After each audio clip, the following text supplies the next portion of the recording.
Assalamu alaikum and welcome back to Salam Britain. Our next guest, mashallah, is a travel and culture journalist whose work you might have seen in The Guardian, The Observer and The Independent. Yes, and Yousif Nur has spent years exploring how travel connects with identity, culture and belonging. And he's also the founder of something truly innovative. He created Journeyease, the world's first luxury travel consultancy designed specifically for people with ADHD and autism, changing the way inclusive travel is approached. Naam. That You is amazing. see, it is. It's a platform that recognises that travel can be overwhelming and proves that luxury isn't just about five-star hotels. It's about comfort, understanding and accessibility. Yes, and so Yousif joins us today to talk about his journey into travel journalism, the stories that have shaped his career and why inclusive travel matters now more than ever. Yes. Assalamu alaikum, Yousif Nur. Welcome to Salam Britain. Alaikum salam. Thank you for having me. Yes, thank you so much for being here. We're very excited because don't know much, in terms of travel journalism and the fact that you talk a lot about inclusivity and all of that, which is very much needed in, today's world because we're so enlightened and, about these sort of things. But before we do that, let's talk a little bit about before you got into all of this. How did you get into all this?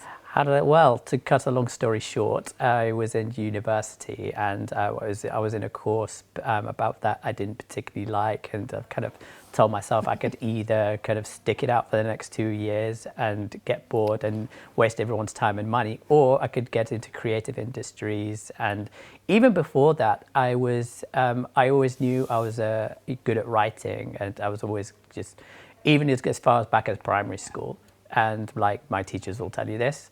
And then also, I remember reading a school report once about my geography knowledge, and I remember a particular note saying like, this kid is an absolute whiz at remembering capital cities. So I somehow kind of married the ideas together later on in life, and the rest, as they say, is history. Mashallah, that's beautiful. That it's almost like you thought, I'm going to visit those capital cities, inshallah, one day. Yeah. What made you think? What made you feel about the travel world? Like, How from did the that young. start? Yeah. Yeah. Did you travel a lot? Did you read a lot? Did you? If truth be told, when I was a kid, the only times I would really travel with my parents was to go and see relatives. You know how it is. And when you're kind of like second generation in the Western world and you go and visit, family, whether it's in Egypt, Jordan and the like. And so it was the case with me. And I felt, when I got to my 20s, I felt like I needed to broaden my horizons out a little bit. Yeah. And I almost fell into travel writing a little bit by accident in that instance, because I started going to a lot of festivals and I kept getting invited to places like Germany and the like. And what would happen is that as I would go to them, like a penny dropped, and I thought to myself, hey, hang on, people actually get paid for going to these things. And there was almost a nice crossover point where I would go to festivals, but in that, almost by accident, it was a nice accident, if you like, where I ended up being, this travel writer. The more, I kind of shifted that focus from culture into travel somehow. So yeah, a beautiful coincidence if you believe in coincidences. So. Yeah, absolutely. I mean, it was predestined for you to, go into this and through your own interest and just out of curiosity, did you stick with the studies? I didn't. Yeah. You followed your heart. That's brilliant. I mean, it's good. You made the switch, or you changed it over, and you did actually probably went into what you're more passionate about. Yeah, I think with me it's just that I wear my heart on my sleeve, and I shoot from kind of my gut feeling and my intuition rather than my brain. And the people often say that your gut, your second brain, if you like. So I operate from that more often than not. Often it can be like a bad idea at times, but yeah. Yeah, and so let's talk a little bit about more your work with you were working with in publication, Guardian and Independent. So are you still working with them, or you made a switch over? A little bit, well, more Guardian side in terms of freelance basis. How that came about though was that I initially kind of went for an admin job there, like as a temp, hot desking, and I pitched an idea about neurodiversity and my own diagnosis, almost by accident to one of the editors. I was kind of sat next to him, and it wasn't meant to be a fully kind of article. It was just a kind of brainstorming of ideas, and we just discussed it, and I ended up writing it. But they didn't make any promises to me saying like, if it's good, we'll publish it. No promises. And then with a lot of back and forth between the editor and what needed to be added about my own experiences, I then, I guess, kind of ended up being like on the site, and it got. I remember when it got published of my first article, like a lot of people approaching me and congratulating me, and I was thinking, you guys kind of churn these out every single day. Why are you congratulating me? It's just like, no. What you wrote about your own kind of diagnosis with autism was really important. So, and this is going to help a lot of people. So, absolutely. Yeah. I did, looking back, and this was back in 2011 now, looking back at it, I felt there was a real kind of milestone, not just for myself, but for, I hope I helped people along the way in terms of their own diagnosis as well. Absolutely, Amazing. absolutely. Just coming out and saying these things, it really just makes people think and wonder. So that's really wonderful. So with Journeyease, it's really a unique idea, mashallah. What made you realise that there was actually a need for this? Was there something in particular that happened? I wouldn't say there was one particular instance. It was a number of things. So I remember one instance where I went to Jamaica in February, and I wanted to go to a particular site, but the only way to get there was via a very raucous party boat, and which was unavoidable, unfortunately. And that was one of the things that planted a seed, if you like. And so from there, the first ideas of the conception of Journeyease came about, and I asked myself the question, what if there was an alternative for people who are neurodiverse, who have ADHD or autism? What if, people could be catered to, and there'd be something that could be sensory-free, but also as stress-free as possible?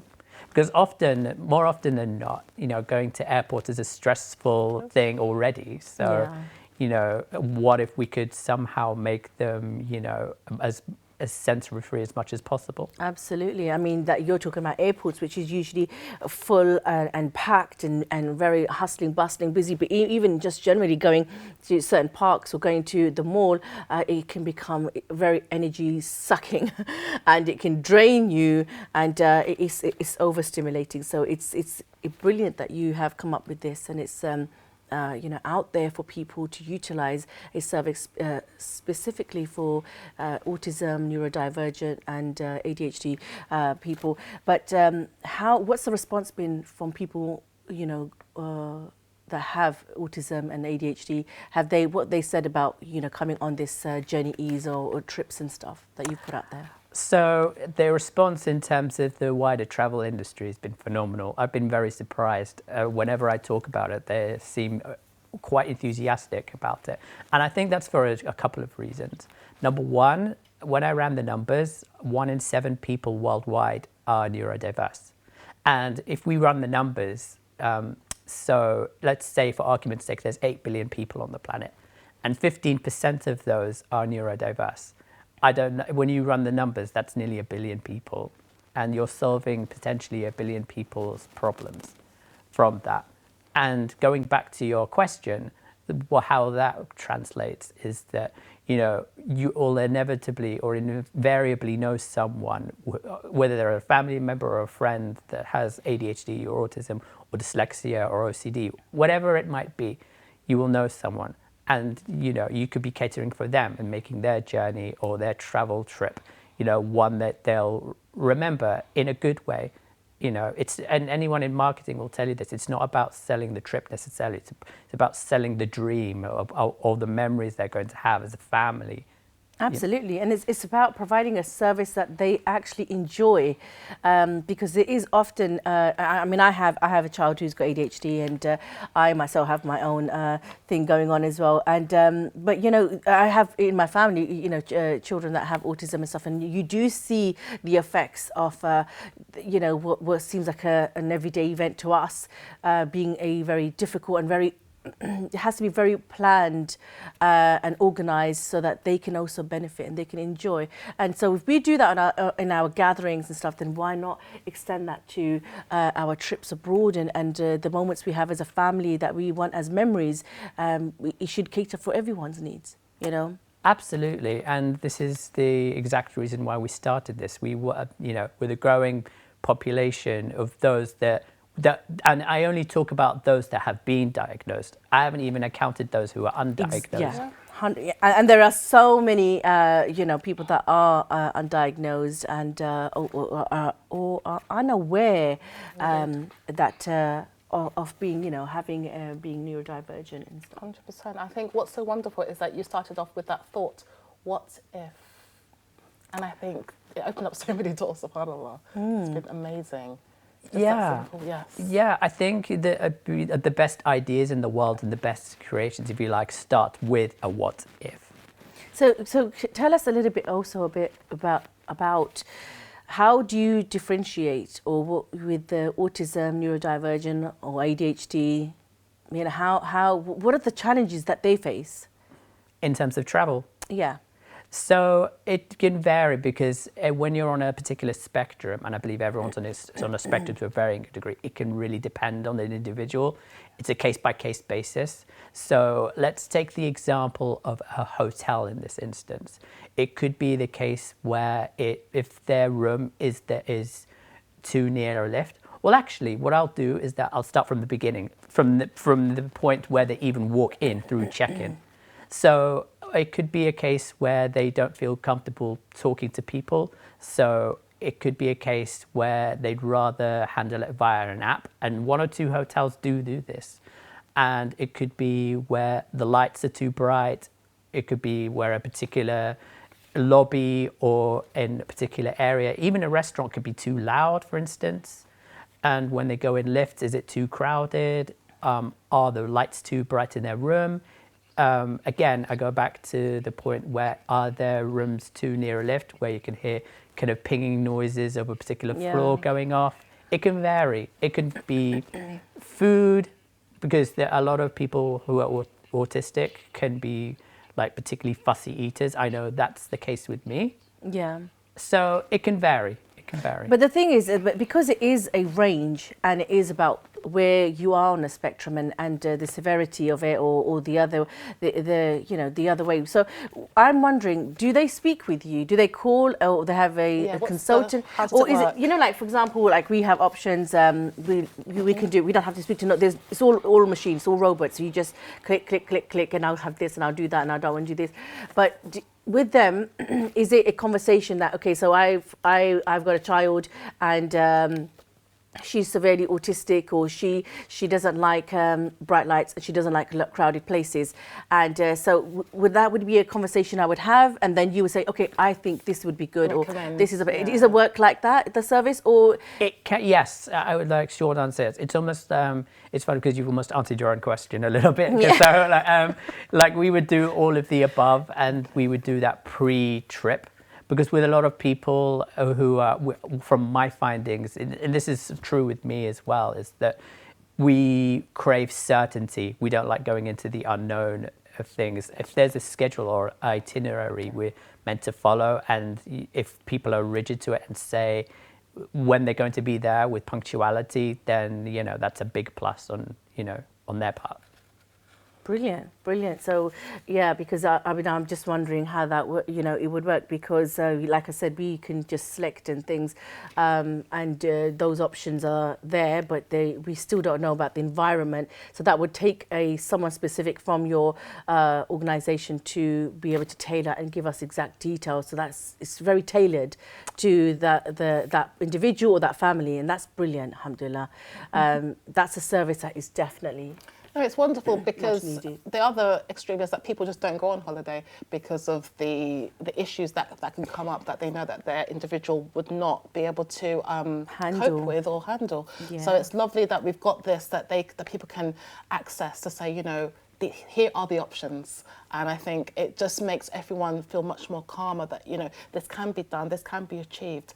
And it's so wonderful that we are thinking about people on the spectrum, because sometimes we think about people with the bigger disabilities, perhaps the more profound disabilities, when it comes the to obvious physical ones. and so on. But yeah, this is also something The visible very, very ones. important. Yes, the visible ones. So it's very, very important to be able to, and there should be more of these as well, so people know that you are catered for too. Because it can be very, very daunting. Yeah, it would leave a massive gap. As you said, I mean, you gave us numbers. I mean, you said, for example, if there's 8 million, billion people on Earth, and there's 1 billion of that is people with that are diagnosed possibly that are known. There's some that are, there's those who don't know. Basically, it's including them in this, because one would say, why aren't we trying to encourage them to just go with the conventional way we do it? Aren't we trying to get them to integrate more into the society that's already kind of planned out? And that would normally, sometimes that's the attitude of people, So why is it important that we do include everybody and their needs? Simply because they can have, their best possible, memories, like when they look back on holidays, and not look back and say to themselves, oh, it was horrible. There's nothing worse than going on trips, for instance, and, being uncomfortable. What's the use in that? But because I know of stories where one particular family went to Center Parcs, and their daughter, like in the middle of the night, is particularly scared of insects or cockroaches, and like she completely freaked out, and we became really, really anxious, and it almost ruined the trip. So it's about like catering for, it's the little things that matter. Yeah. It's like, and that's what, that's the crux of everything. And we're a boutique, consultancy as well. So therefore we are able, in our, a line of work, to help like these particular people as much as we can and be quite hands-on with it.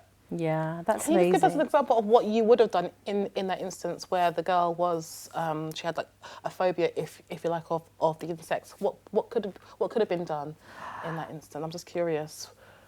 If I'm being honest, this is a particularly hard one because it was at Center Parcs. Yeah, which you kind of think. You're in a place, you place It's yourself. the outdoors. It's outdoors, so you can only, there are limits, unfortunately. Choose a different. Yeah, exactly. But but the irony behind that was her mom's also an ADHD coach herself. Okay. So, she was able to she taught me through the procedure of what she did and to calm her down and so on and so forth. So it was good for me to know as well going forward. Yeah, I mean, I can only imagine this must be such a God-sent service, because even for the carers and everybody around, the anxiety sometimes of going and doing something, you know that it's not going to be great. So you're not looking forward to it before you even leave. And so therefore, having a service where you can speak to someone and say, okay, look, we've got this, and we don't, our child doesn't like this, or we don't want to go in this kind of area. And so having that and someone able to tell you that, okay, look, this will work and this wouldn't work, is a really like a kind of bespoke service. And it's such a, I would imagine you must be very much in demand. Well, we're still very new, so I've only been around since last summer. So like at the moment, we're more on the kind of side of the B2B side, where we're talking to tourism boards and hotels and airlines and so forth, to kind of work alongside them to make people's journeys, a better one, or a better experience, I should say. Yeah. So with that, it's like their response has been like, for the most part, has been great. So like, but one thing I would say was that about our website, which is still being built at the moment, on a particular page, it's got destinations of where, and we recommend people to go in terms of seasons. But we work counterintuitively. So in the summer, we don't tell people to go to Paris or Rome or Barcelona. These are hot spots where people on their summer and people on their time off work are all going to the same places. and that's, you know, if it's crowded and hot and, you know, where there's reports of over tourism, I would never send someone with ADHD or autism like to Paris or Rome in, you know, late July, for instance. Rather, I would rather send them to somewhere like Iceland, Scandinavian countries, perhaps Canada, where there's a lot of open space. Perhaps Switzerland is another one, because it lends itself to being quite an introvert country, if you like.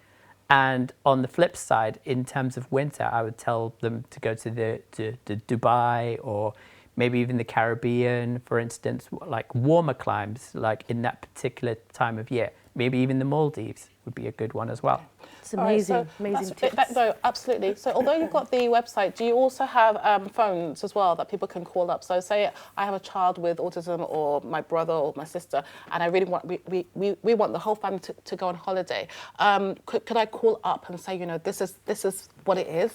Can you help us, please? Give us some advice. We're a consultancy, but we have like agents who we work closely with, so we can forward that on. However, if people wanted to get, I'm reachable by email, and we also got like some, you know, social media as well, so they can easily reach out. Amazing. And so what are the social media handles, and where can we get more information? I mean, it's Journeyease, but what is the actual website? I mean, I know you said it's in the making. Yeah, correct. So the website is journeyease.co when it's ready. It's being built at the moment, but our Instagram handle is journeyease.co. Brilliant, brilliant. So that is out there if you want to have a more tailored, specifically for people of ADHD, neurodivergent or autism, to just get yourself prepared and organized and have a great time. And everybody deserves to travel. Everybody deserves to have nice memories, and you know, the carers as well, all the supporters that, you know, that help to take care of them and around them should also have a nice time as well, not have anxiety. And naturally, there's always anxiety around travel. You know, so it's good that there is this organization, this company out there to ease, and it's a very fitting name, because it's exactly what it says. It does what it says, which is making your journey at ease. And inshallah, God willing, it is a lovely, wonderful trip where lovely memories are created, and there isn't all that extra stress around it. But it's been wonderful speaking to you, Brother Yousif, and it's great what you're doing, and I can only imagine that once the website is up and running, that it's going to be absolutely amazing, and you're going to be pretty much in demand. And inshallah, if you need help with your work, let me know. I'm joking, but thank you very much for being here. It's been brilliant, very insightful, and very happy that this is out there for all people. And well, alhamdulillah. Alhamdulillah, that was travel journalist and Journeyease founder Yousif Nur, showing us how travel can be more inclusive, accessible, and of course enjoyable for everyone. Yes, absolutely. And that brings us to the end of Salam Britain show today. What a journey it's been today. It's been great having you back on board as well. Wonderful. We've had inspiring stories, powerful voices in our communities. It's just been wonderful. Yes, we've had chocolate. Yes, we've had chocolates, and we're going to have more chocolates. And we'll be speaking to you know, more wide range of people with a lot of experiences and ideas that you know, matter to all of us in the coming week with other guests. Yes. And we want to hear from you as well. So please email us at sb@islamchannel.tv with your thoughts, questions, or stories you'd like to share. Absolutely, we'd love to hear. We sometimes get some funny things sent to us, but it's all good. It's all good. And so you can also share with us. And thank you so much for spending these hours with us, with myself and Sakina and our guests. But for myself and the Salam Britain team, take care, stay safe, take care of one another, and enjoy the sun while you can. Stop complaining and make the most of it. And from us, assalamu alaikum wa rahmatullahi wa barakatuh.